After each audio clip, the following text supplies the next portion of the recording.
Europe 1 Archives. Bienvenue dans les récits extraordinaires de Pierre Bellemare. Un podcast issu des archives d'Europe 1. Rien. Il n'y a rien. Ou plutôt si. Un coucher de soleil splendide. Un coucher de soleil qui n'en finit pas, avec toutes les teintes de rouge, d'ocre et même de gris bleuté. Il n'y a pas de plus beau coucher de soleil que sur la mer. Pas de maison, pas de silhouette humaine, pas de forme biscornue de rocher ou de montagne, rien qui rappelle la civilisation et les hommes. C'est la nature toute seule. L'astre, le disque qui plonge lentement dans l'élément liquide. Oui, c'est beau. C'est magnifique un coucher de soleil sur la mer. Encore faut-il être en état de l'apprécier. Pour le capitaine Dudley, du yacht La Mignonnette, c'est le 19e coucher de soleil depuis qu'il est perdu sur sa chaloupe avec ses 3 compagnons. Et le capitaine Dudley, la féerie du soleil couchant, il s'en fiche. Tout ce que ça signifie pour lui, c'est un jour de plus, c'est la fin de l'espérance, la voile qui n'est pas venue. Il faudra attendre demain, si demain, on est encore en vie. 19 jours sans eau, ou presque.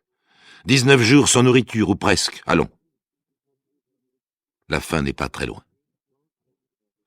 Dans le rouge du couchant, le capitaine Dudley jette un regard sur ses 3 compagnons pendant qu'il peut les apercevoir encore. Ils sont là, affalés et puisés sur les bancs de la chaloupe. Eux aussi regardent vers le soleil, sans doute avec le même sentiment de lassitude et de désespoir. 3 fantômes barbus, squelettiques, couverts de sel et bourriffés. Il y a là le pilote, Stephen, un grand roux, immobile, la main devant les yeux, scrutant la mer, le matelot Brooks, perdu dans ses pensées, et le petit mousse Parker, allongé au fond du bateau, presque inconscient. Le mousse ne bouge plus. S'il était mort, se demande Dudley. Ah non, non, il vient de remuer. Et Dudley se met à le contempler. Une contemplation qui tourne peu à peu à la fascination. Si jeune. Il a l'air d'un enfant. Mais sa barbe et ses cheveux hirsutes font qu'il n'a déjà plus d'âge. Il va mourir, le petit. Il va mourir. Dudley se répète inlassablement, bêtement, pendant un temps interminable cette phrase. Il va mourir. Quand l'idée lui est-elle venue? Peut-être au moment où le soleil s'est couché. Il aimerait la chasser, cette idée, mais elle n'est pas de celle qu'on chasse. Elle vient de loin, du plus profond de lui. Elle vient de l'instinct, cette partie animale de nous-mêmes qui se réveille dans certaines circonstances tragiques et qu'alors on ne peut plus faire taire. Le capitaine Dudley s'est approché du mousse Parker. Il lui pose la main sur l'épaule. L'autre a un faible gémissement. Il fait nuit, il ne se voit pas. Et pourtant, ils savent l'un et l'autre ce qui va se passer.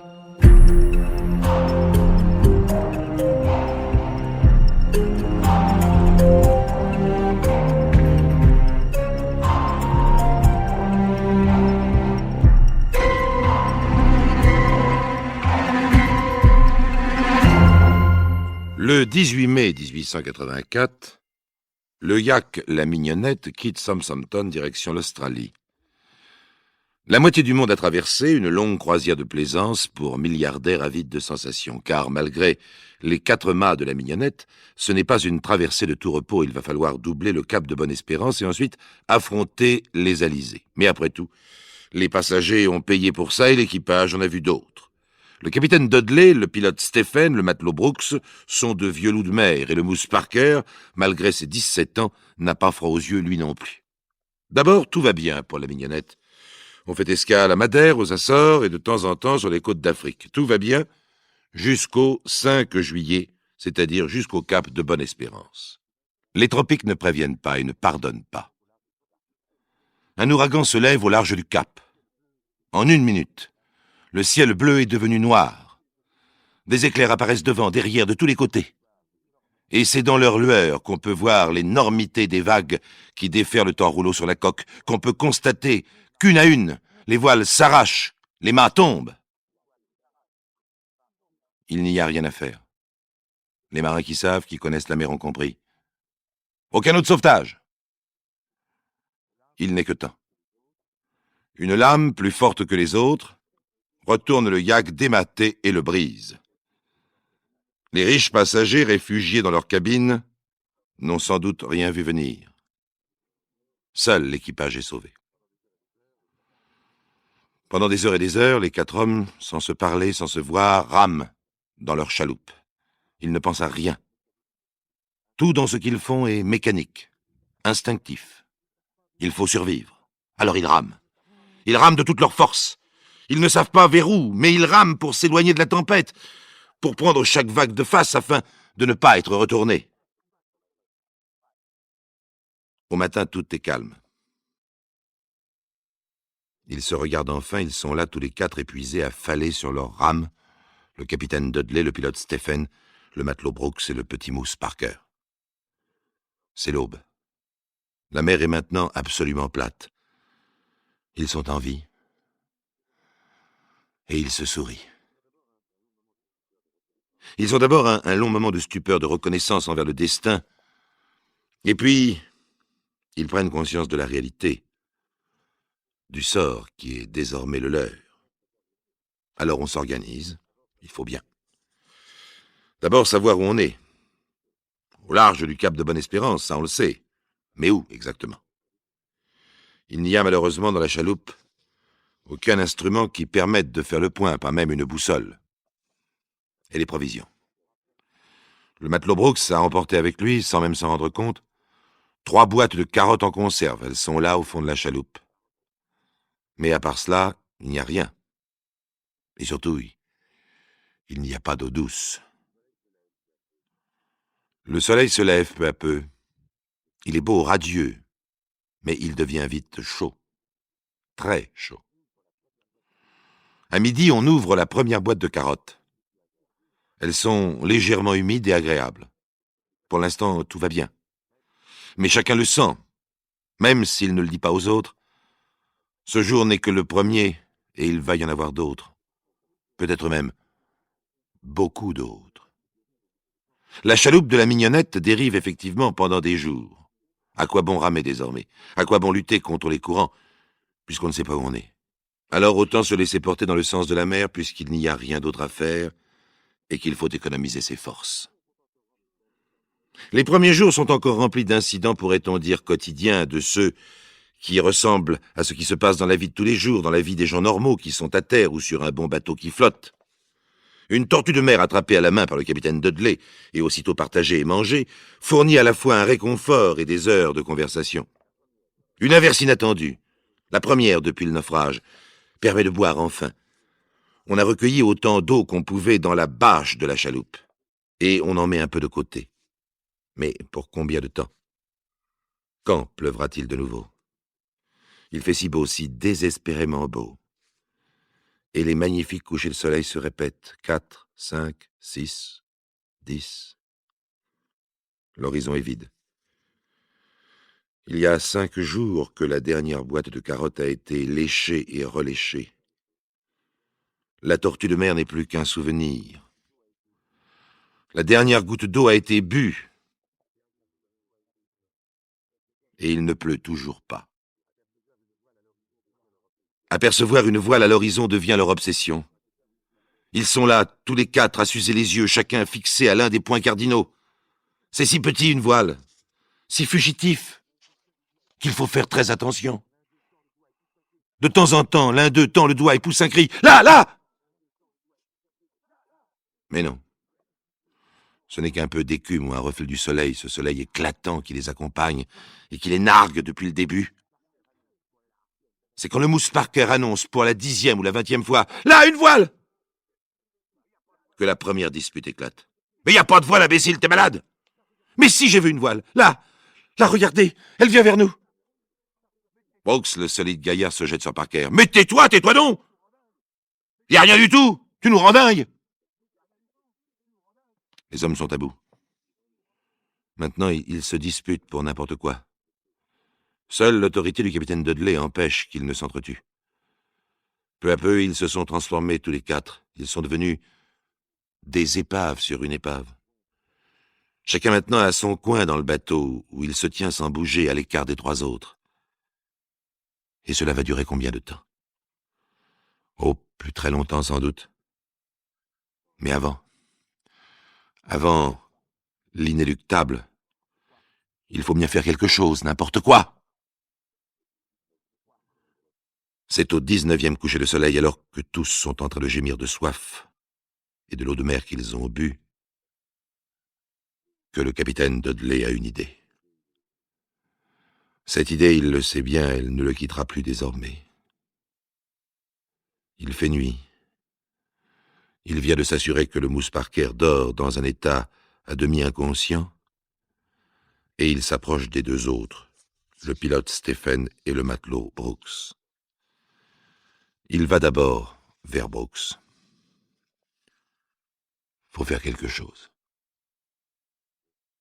On va crever comme ça. Brooks se redresse. Il fait totalement noir. Les deux hommes sont face à face. Ils ne se voient pas, mais ils se sont compris. Non, capitaine. On n'a pas le droit. Le capitaine cherche dans l'ombre le troisième homme. Et toi, Stephen? Stephen ne répond pas. Ça veut dire que toi, t'es d'accord? Le capitaine a du mal à parler. La nuit prochaine, si rien ne s'est passé, il faudra le faire. Brooks répond encore une fois « non ». Et Stephen ne répond pas. La journée suivante est semblable aux 19 précédentes. Le soleil éclatant, la mer plate, et rien. Rien d'autre. Le Moose Parker n'a pas pu regarder comme les autres s'il y avait quelque chose à l'horizon. Il est resté allongé au fond de la chaloupe. De temps en temps, il a demandé à boire. La nuit tombe, c'est le 20e coucher de soleil aussi. Il est magnifique comme les précédents. Le capitaine Dudley a pris un couteau. Stephen ne bouge pas et regarde. Brooks prend la bâche et s'en recouvre la tête. Le Moose n'a pas un geste de défense. Il voit son capitaine s'approcher de lui avec le couteau tout brillant dans le soleil couchant et faire le signe de croix. Le capitaine est à genoux et prie. Le Moose, lui aussi, s'est mis à prier. Il accepte.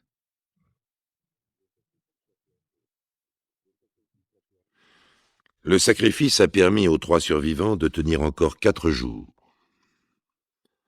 4 jours, c'était suffisant, mais tout juste. Quand un vapeur allemand recueillit les 3 moribonds autour d'un corps déchiqueté, ils étaient sur leur chaloupe depuis 23 jours.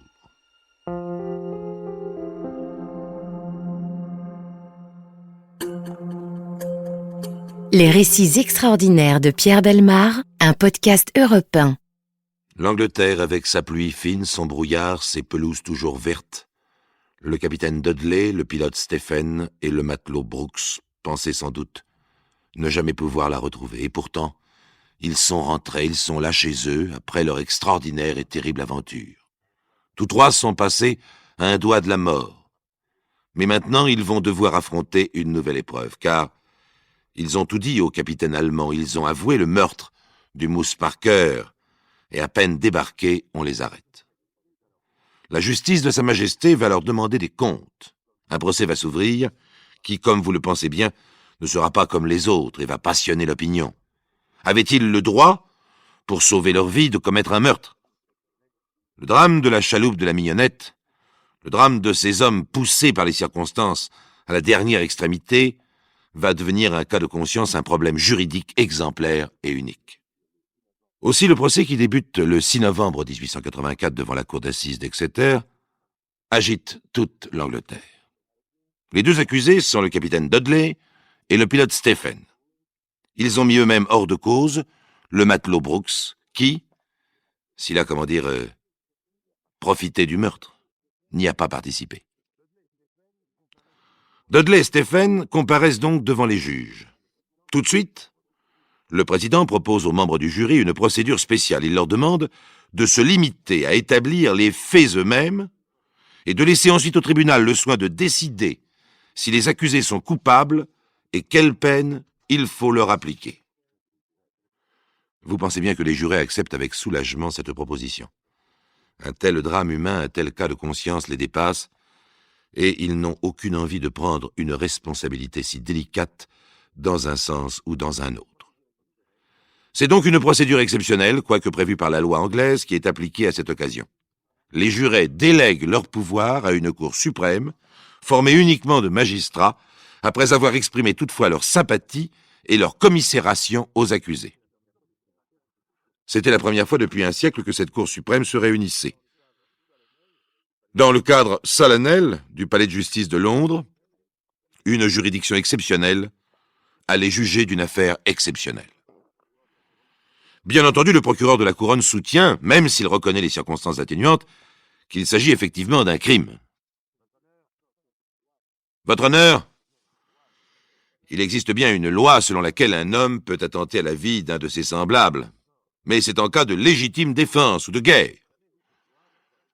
Jamais aucune loi n'a permis de tuer un innocent, même pour sauver sa propre vie. Votre honneur, continue le procureur de Sa Majesté, si un affamé vole pour manger, c'est un vol. Si les deux accusés avaient tué le Moose Parker pour le voler, ça aurait été un meurtre crapuleux. Alors un meurtre, pour la raison que nous connaissons, c'est toujours un meurtre. Et un meurtre pire encore. La défense, de son côté, rappelle le diagnostic du médecin du navire allemand. Les trois hommes, s'ils n'avaient pas sacrifié le mousse, seraient certainement morts au moment de leur découverte. De plus, il est très vraisemblable que le jeune Parker n'avait que peu de temps à vivre et qu'en tout cas, il serait mort le premier. Mais l'avocat, bien entendu, ne s'en tient pas là. Il porte le débat sur le terrain général, philosophique. Un homme, arrivé à la dernière extrémité, sachant que sa seule chance de survivre est de tuer, a le droit de le faire. Il en a le droit s'il est certain que sa victime mourrait avant lui. Dans des circonstances exceptionnelles, le meurtre n'est plus un meurtre. Le seul impératif est de survivre. On n'a pas le droit de juger, à plus forte raison de condamner des êtres humains qui ont eu le malheur de vivre un tel drame. Le problème était effectivement bien posé, et voici comment la justice anglaise le résolut. D'une manière à la fois élégante et ferme. Quelque chose de digne et de bon ton, et, si l'on peut dire, quelque chose de typiquement britannique. Voyez-vous, l'épilogue de cette histoire s'est déroulé en deux temps. Dans le premier temps, la Cour suprême condamne à mort le capitaine Dudley et le pilote Stephen pour le meurtre du Moose Parker. Le président de la Cour suprême tint à préciser les motifs de ce jugement. Il n'est pas permis d'attenter à la vie d'un tiers si celui-ci ne vous a pas attaqué. On ne peut pas juger soi-même de la situation de dernière extrémité. Sur quels critères peut-on se fonder pour apprécier qui est digne de survivre et qui ne l'est pas? La force physique, l'intelligence, le rang hiérarchique, l'âge? Dans le cas présent, c'est le plus jeune, le plus faible et le plus malade qui a été sacrifié. Même si la nature va dans ce sens, on ne peut en aucun cas approuver une telle décision. C'était là sans doute un jugement sage. La justice ne peut pas, quelles que soient les circonstances, laisser à un être humain le droit de vie ou de mort sur son contemporain. Mais quelques jours plus tard, à ce verdict succède une autre décision tout aussi sage. Sur proposition du Premier ministre, Sa gracieuse majesté la reine Victoria gracie les 2 condamnés et commue leur peine en 6 mois de détention sans travaux forcés. Le capitaine Dudley et le pilote Stephen firent donc 6 mois de prison, 180 jours, qui furent, on peut l'imaginer, des moments de paix et de délices, comparés aux 23 jours qu'ils ont vécus dans une chaloupe, quelque part, au large du cap de Bonne-Espérance.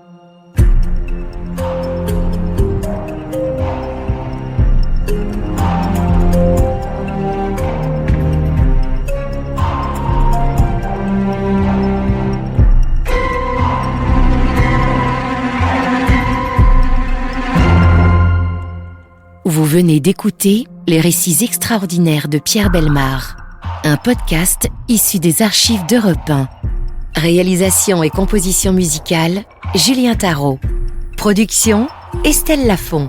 Patrimoine sonore, Sylvaine Denis, Laetitia Casanova, Antoine Reclus. Remerciements à Roselyne Bellemare.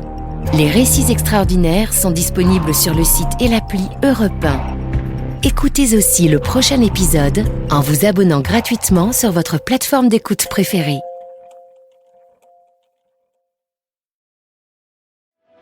Europe 1 Archives. Bienvenue dans les récits extraordinaires de Pierre Bellemare. Un podcast issu des archives d'Europe 1. Je lis dans le dictionnaire le texte consacré à l'un des 3 personnages de ce dossier. Dossier non seulement extraordinaire, mais très différent de ceux que nous traitons d'ordinaire et à peine imaginables. Thomas Alva Edison. Fils d'un brocanteur d'ascendance hollandaise, reçoit de sa mère, ancienne institutrice d'origine écossaise, des leçons sommaires de littérature et de calcul dans une sombre arrière-boutique. Il ne fait que 3 mois d'études à l'école publique. À l'âge de 12 ans, il est engagé comme vendeur de journaux dans les trains et il a l'idée de fonder le Weekly Herald qu'il rédige, imprime et vend aux voyageurs pendant la marche du train. En 1862, il entre au bureau télégraphique de Port-Huron et invente un télégraphe permettant de faire passer simultanément sur un même fil 2 dépêches en sens inverse. Il devient ingénieur de plusieurs sociétés de réseau télégraphique. Riche et ayant déjà acquis un grand renom, il fonde la Consolidated Edison, réalise le phonographe, le microtéléphone, la lampe électrique à incandescence, des appareils télégraphiques quadruplex et sextuplex, un accumulateur alcalin au fer nickel, découvre l'effet Edison, qui est à l'origine de la fameuse lampe à diode, et se bat contre ses concurrents, dont le plus célèbre est Westinghouse. Voici maintenant le 2e personnage de ce dossier vraiment extraordinaire.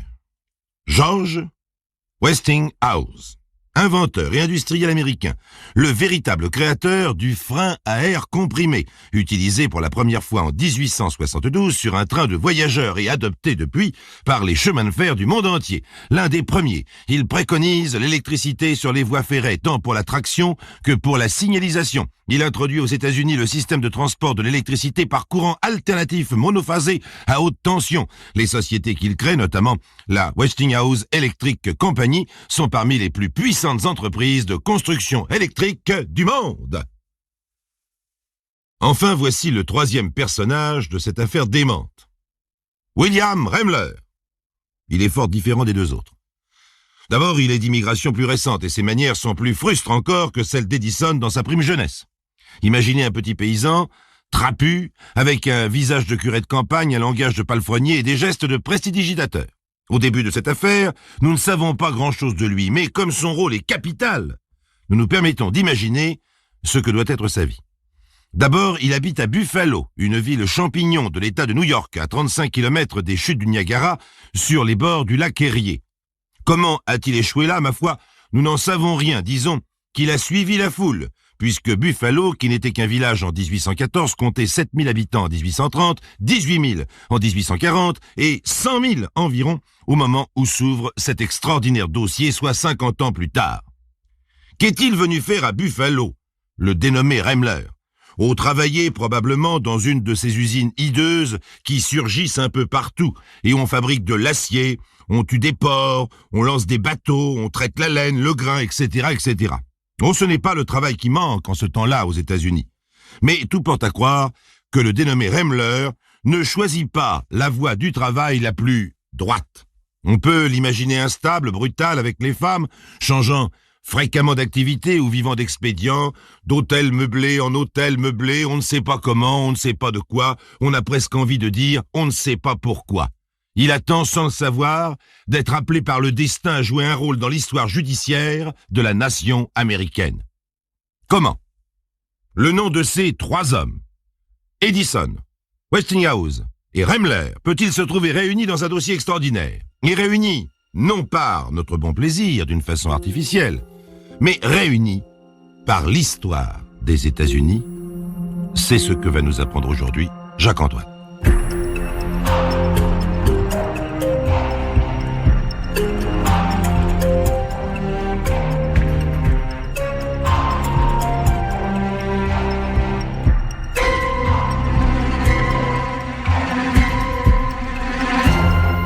Une grande rivalité oppose à la fin du siècle dernier 2 hommes de génie, Thomas Alva Edison et George Westinghouse. En 1887, Westinghouse promène dans les villes américaines du courant alternatif à haute tension par le moyen de câbles légers. Edison, son concurrent, considère ce procédé comme un danger public et prône l'utilisation du courant continu à basse tension par le moyen de câbles souterrains. Et ça, c'est le point de départ de cette surprenante affaire. En 1888, donc l'année suivante, William Remmler sort brusquement de son anonymat. Est-il trompé par sa maîtresse? Celle-ci lui impose-t-elle une paternité qu'il refuse?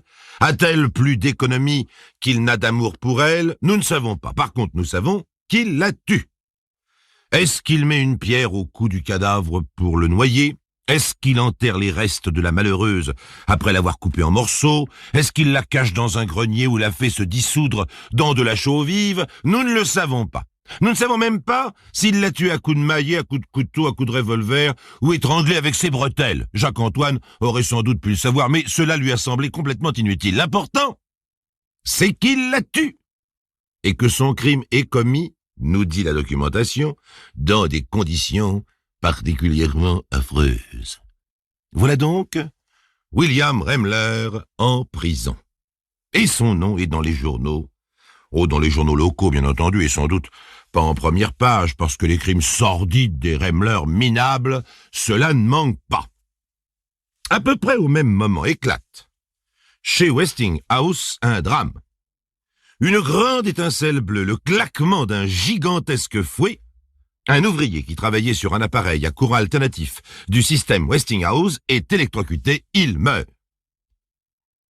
George Westinghouse ne peut empêcher que la nouvelle paraisse dans les journaux où l'on pourra lire à la fois les détails du crime de Remmler et la mort du malheureux ouvrier. C'est alors qu'Edison, le génial Edison, voit dans l'accident mortel de l'ouvrier une occasion unique de porter à son concurrent Westinghouse le coup décisif. Et il naît dans ce cerveau fertile, je dirais même génial, et de ce fait quelque peu démentiel, une invention qui va frapper les gens de stupeur et démontrer le danger du procédé concurrent, du procédé Westinghouse. Il s'agit, tenez-vous bien, d'un appareil pour tuer les vieux chats, les vieux chiens ou les chevaux promis à l'abattoir. L'engin se présente sous la forme d'un châssis articulé, supportant des fils, des électrodes, parcourus par un puissant courant alternatif. Il suffit de mettre les malheureuses bêtes au contact des électrodes pour qu'elles cessent immédiatement de vivre. L'année suivante, dès que la machine est prête, Edison, qui est un ancien camelot, ne l'oublions pas, présente, avec les moyens publicitaires à grand tapage déjà en vogue aux États-Unis, sa machine à tuer à courant alternatif. Quand je vous disais que cette histoire était démente. Puis Edison engage un jeune électricien pour promener dans les foires à travers les États-Unis sa machine hideuse, folle, mais spectaculaire. En soi, l'invention n'a rien de génial, ce n'est qu'une attraction de foire d'un horrible mauvais goût. Mais sur le plan psychologique, il est génial d'associer, par une image qui ne peut s'effacer de l'esprit quand on l'a vue, cette mort horrible et l'invention du concurrent de Westinghouse. On reste confondu lorsque l'on imagine ces scènes presque hallucinantes, la foule rassemblée sur le champ de foire qui se presse autour d'une malheureuse bestiole dont on rase le poil là où doivent être placées les électrodes. L'attente étant assez longue, la foule est d'abord bruyante puis silencieuse et pousse finalement un ah d'étonnement et d'horreur lorsqu'après avoir été environné d'un chapelet de flammes bleues, l'animal laisse échapper avec une fumée impalpable une affreuse odeur de roussi. Évidemment, celui qui a vu ça reste à tout jamais un adversaire du transport du courant alternatif par fil, ce que souhaite Edison. Mais le savant ne pouvait évidemment prévoir la suite de sa rocambolesque trouvaille. Dans la foule qui se presse autour de l'odieuse machinerie figurent des gouverneurs, des magistrats, des législateurs. Or, tous ces fonctionnaires ont un drame dans leur vie, et oui. C'est que leur rôle consiste à concevoir les lois, à les faire appliquer ou à juger ceux qui ne les ont pas observées. Et par quelques extrémités qu'on saisisse le problème, on finit toujours par en arriver au châtiment suprême, qui est à cette époque hérité de la juridiction anglaise. La pendaison. Ah, la pendaison, qui n'est certainement pas une réjouissance pour le pendu, est très désagréable pour les spectateurs. Elle a un je ne sais quoi de rudimentaire et de brutal qui ne correspond pas à cet amour du modernisme des citoyens américains. À notre avis, ce qui est brutal et rudimentaire, remarquez bien, c'est la peine de mort en soi, et quel que soit le moyen utilisé pour donner la mort, il paraîtra toujours brutal et rudimentaire. Mais l'image des fils électriques bien propres, des électrodes de cuivre, opposées à la potence, à la corde et à la trappe, l'image de l'homme assis, qui attendrait sa mort comme un citoyen paisible, s'impose à la jeune Amérique comme l'idéal du châtiment suprême. Et voilà comment naît l'idée de la chaise électrique en partant de cette machine de foire stupide. Edison lui-même n'en revient pas. Quant à Westinghouse, n'en parlons pas. Cette utilisation très particulière du courant alternatif n'est en somme qu'une parodie de ses grandes réalisations, mais elle risque de jeter le discrédit sur son entreprise. Et c'est au grand désespoir de l'inventeur que 2 applications en sont décidées, l'une à New York, l'autre à Buffalo. Mais comme vous allez le voir, chers amis, il y a loin du rêve à la réalité. Et c'est maintenant que le beau roman vrai de la chaise électrique prend toute sa saveur. Si toutefois, nous osons nous exprimer ainsi.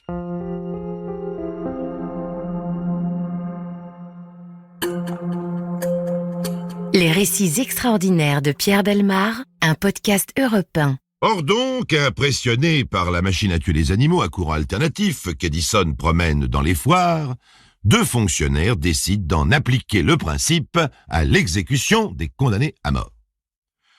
Or, nous ne connaissons ni le nom ni le titre du premier de ces fonctionnaires. Peut-être s'agit-il du maire de New York, puisqu'il parvient très vite à faire modifier la législation et que la machine, qu'on appellera de ce jour la chaise électrique, qu'il se propose d'utiliser, est conçue par l'ingénieur électricien de la prison de Sing Sing. Et elle est construite, on pourrait dire bricolée, par les condamnés eux-mêmes. Amusant, non? Le second est le maire de la ville de Buffalo.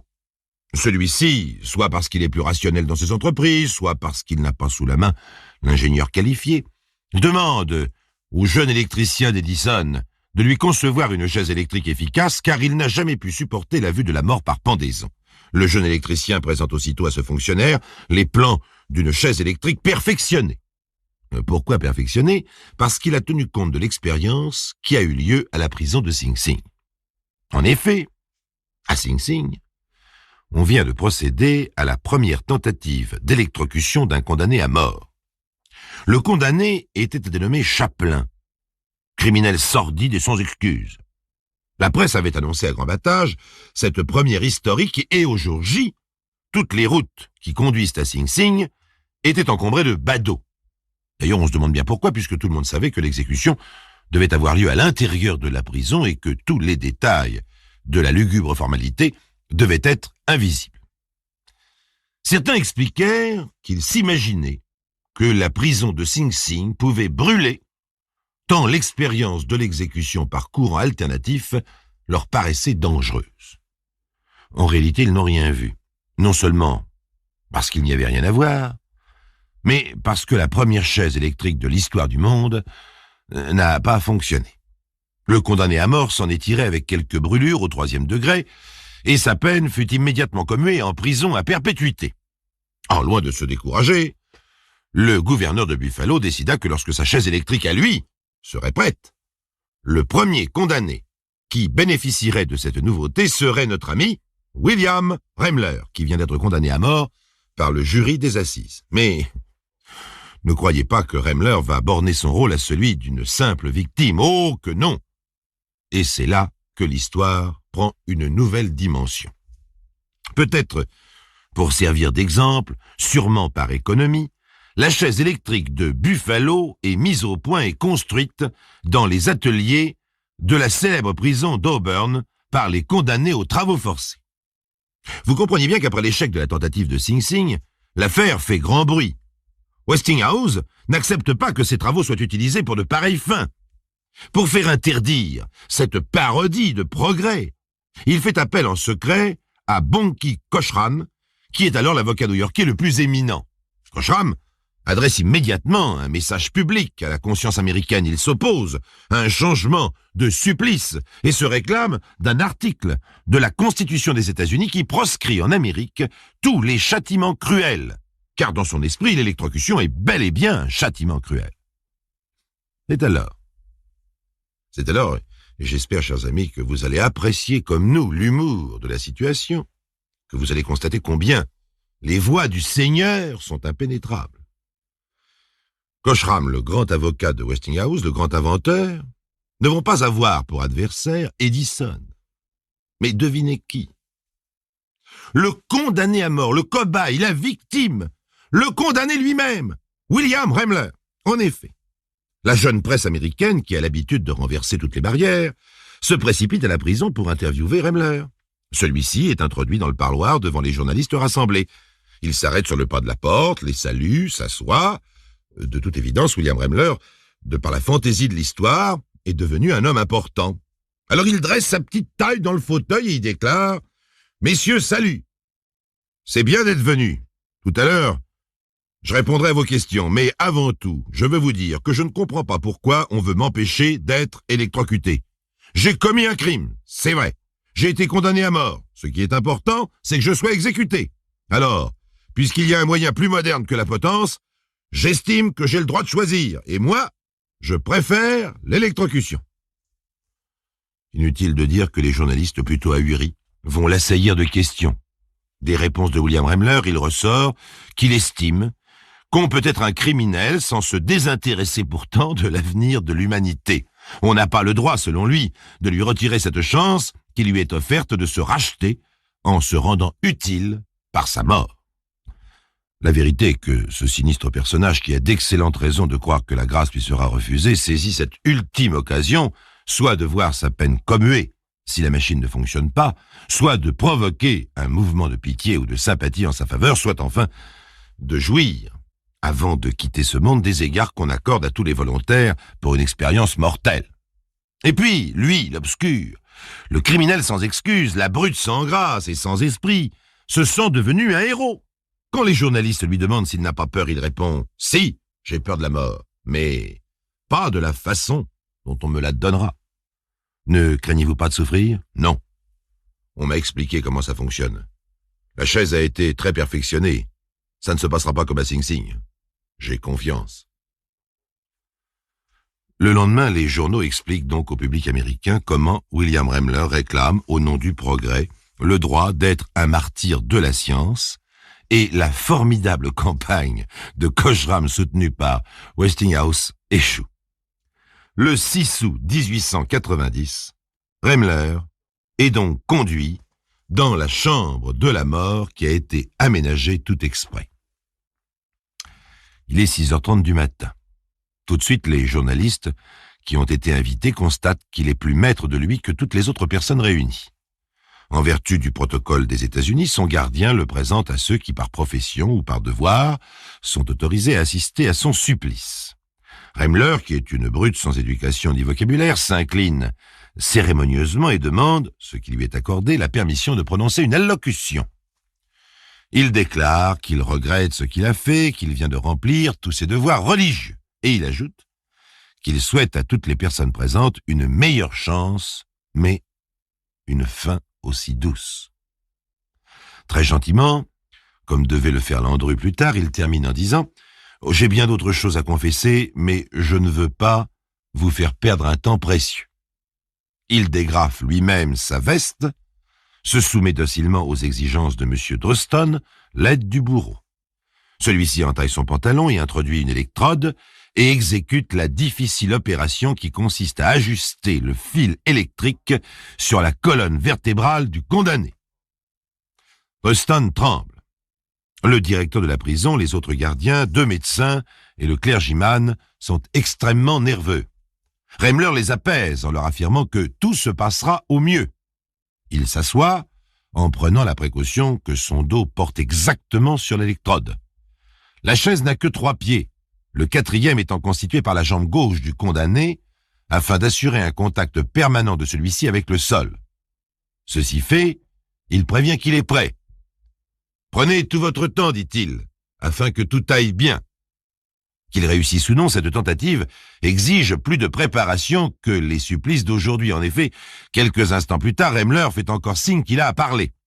C'est pour souhaiter que l'on resserre l'électrode fixée sur sa tête. Il demande également à faire lui-même l'épreuve des courroies qui le lient à la chaise électrique, et enfin, certain d'être bien maintenu, il déclare « Ça va, je crois que ça marche ». Tout aussitôt, le directeur ouvre la porte sur une pièce voisine où l'électricien Elwyn Davis, la main posée sur ses manettes, attend l'heure. Elwyn Davis voit le directeur lui faire un signe de tête, alors il abaisse les manettes.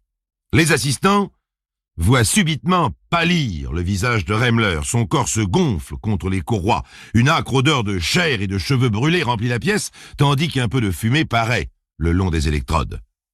17 secondes plus tard, 2 médecins de la prison chargés de chronométrer l'exécution font signe à Elwyn Davis de couper le courant. C'est assez.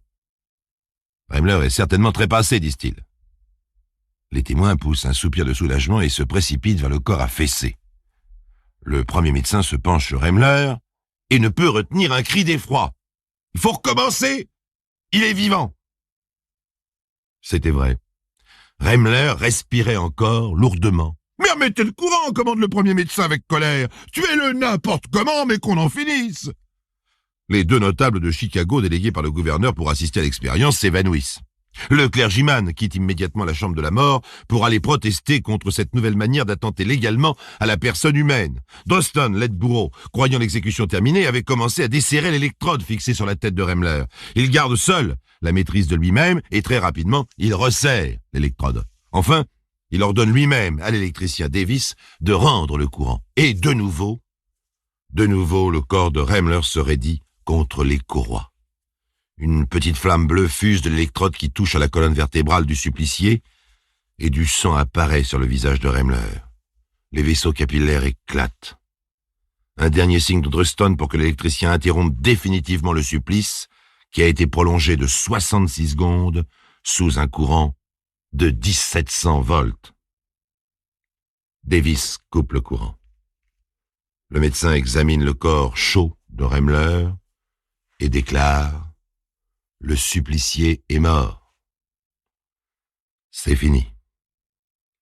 Les assistants horrifiés se hâtent de quitter la salle. Jamais, dit Latorne de Buffalo, il ne m'est arrivé de remplir un devoir plus pénible. Conclusion. Il y a aujourd'hui plus de 20 États américains qui ont adopté la chaise électrique. Pourquoi ? Oh, parce que les Américains ont la passion de la propreté. On ne peut nier que la chaise électrique soit plus propre. Et enfin, parce que l'arrêt du cerveau est plus facilement et plus rapidement vérifié.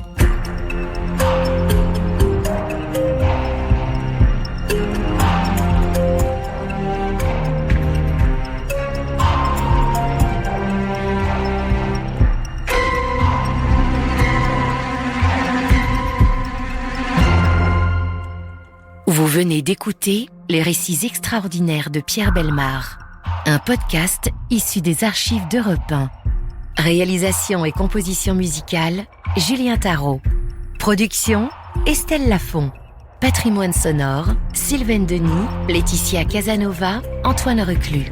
Remerciements à Roselyne Bellemare. Les récits extraordinaires sont disponibles sur le site et l'appli Europe 1. Écoutez aussi le prochain épisode en vous abonnant gratuitement sur votre plateforme d'écoute préférée.